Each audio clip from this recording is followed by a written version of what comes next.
my name is Marja Persson.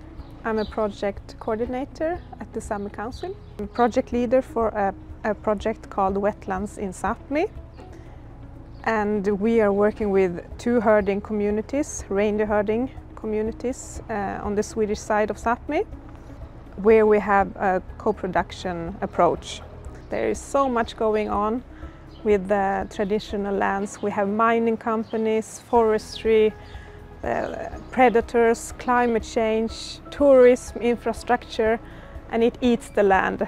The Sámi traditional lands, it's shrinking. The project is one of the one work package within a larger project that is dealing with or looking at human impact on Arctic wetlands ecosystems. The work package I'm leading we are only using indigenous knowledge, and we're working with two forest reindeer herding communities. When we started our work package, we realized that, well, this cannot be about the reindeer herders' impact on wetland systems, because they are facing other problems and they had other things they needed to talk about.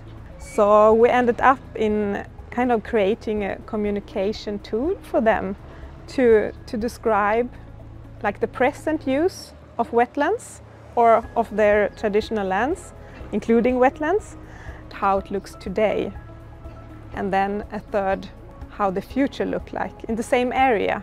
And then we compare the changes between the past, the present and the future.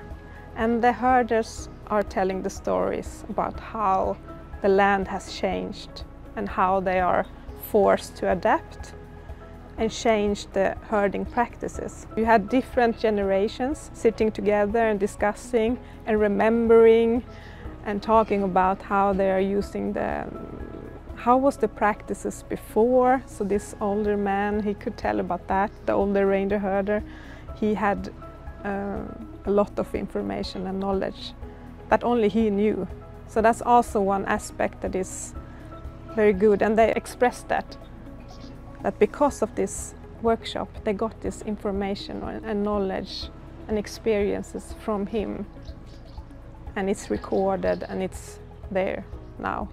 So this is what we ended up with, and this can be used for communicating their herding practices and their needs and their rights to the land. One of the communities have brought this tool, this way of communicating their practices.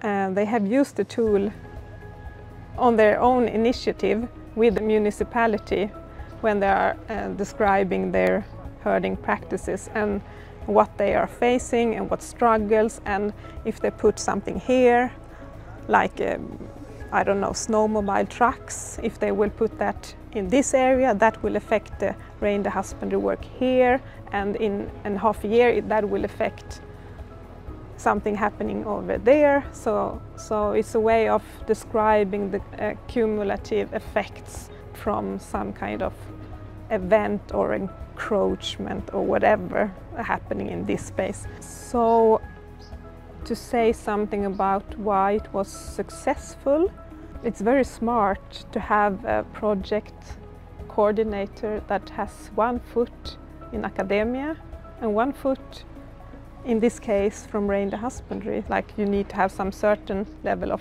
knowledge about the Sámi culture and so on. And of course compensation, you have to pay the communities for their work and their knowledge. And also the project needs to have enough time for creating relations. You cannot stress that, and then you need to have time to adapt for seasonal work, because you never know what happens. Which means that if you have a project that you have only one year, you maybe can't collaborate with indigenous communities. By also coming to these communities, asking them if they want to join a research project, something needs to come out for them. I think that's high priority. You cannot come and expect, okay, you should join this project. Like in the Wetlands project, it feels like this is the community's project Like we as researcher, even if I'm a Sámi from reindeer husbandry, it feels like we don't have to have our space in a way. It's their project in a way.